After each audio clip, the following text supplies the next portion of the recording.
ஒரு தேர்வில் வந்து ஏ என்பவர் பியை விட 25% அதிகமான மார்க் எடுத்திருக்காரு. ஓகேங்களா?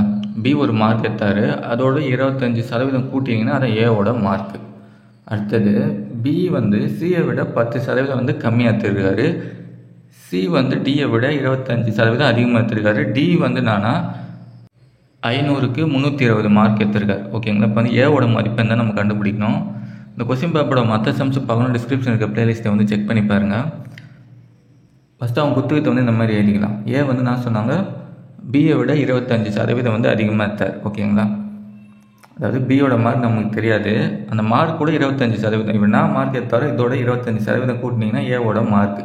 அடுத்தது நான் கொடுத்துருக்காங்க பி வந்து சியை விட சியோட மார்க்கில் 10% வந்து கம்மி. இங்கே பாருங்கள், சியை விட 10% குறைவாக பெற்றுள்ளார். ஓகேவா?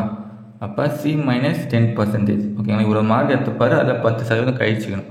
அடுத்தது சி வந்து டியை விட 25% அதிகம்.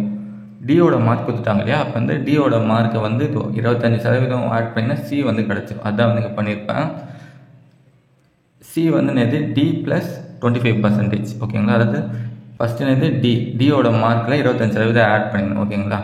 320ல் 25% போட்டால் நான் வரும் நமக்கு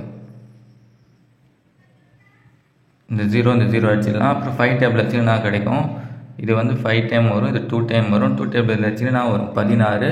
16 × 5 போட்டிங்கன்னா 80 கிடைக்கும். ஓகேங்களா? அதாவது இந்த 25%ன்றது எது 80.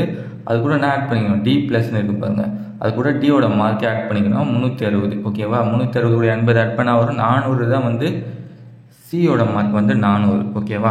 அடுத்தது பி என்ன பண்ணோம், சியோட மார்க்கில் 10% கழிச்சுக்கிட்டா அதுதான் வந்து சியோட மார்க். சியோட மார்க் எது 400. ஓகேங்களா? 400ல் 10% நான் வரப்போகுது 40 வரப்போகுது. 400ல் 40 கழிச்சிக்கணும், அவ்வளோதான் 400. இங்கே சி இருக்கியா, சி வந்து 400 மைனஸ் 10%. இதில் 10% நான் வரும் 40 கழிச்சிங்கன்னா 360 தான் வந்து பியோட மார்க்கு. அடுத்தது வந்து ஏ. இப்போ வந்து ஏவோட மார்க் கண்டுபிடிச்சா முடிச்சு. ஏ என்ன பண்ணணும், பியோட மார்க்கில் 25% கூட்டிக்கணும். பியோட மார்க் வந்து என்னது 360, அதில் வந்து 25% வந்து கூட்டிக்கணும் இல்லையா? 360 × 25/100. 0 அடிச்சாச்சு. 5 டேபிள் வச்சுன்னா நான் ஒரு 5 டைம், இது வந்து 2 டைம். 2 டேபிள் ஆச்சுன்னா 18 கிடைக்கும். 18 × 5 போட்டால் நான் ஒரு 90. பியோட மார்க்கு 360. ஓகேங்களா? ப்ளஸ் 25% நம்ம கண்டுபிடிச்சி இல்லையா 90 கூட்டினா நான் வரும் 450 தான் வந்து என்னது இந்த ஏவோடைய மார்க். ஆன்சர் வந்து நான் வரும் 450 தான் ஆன்சர்.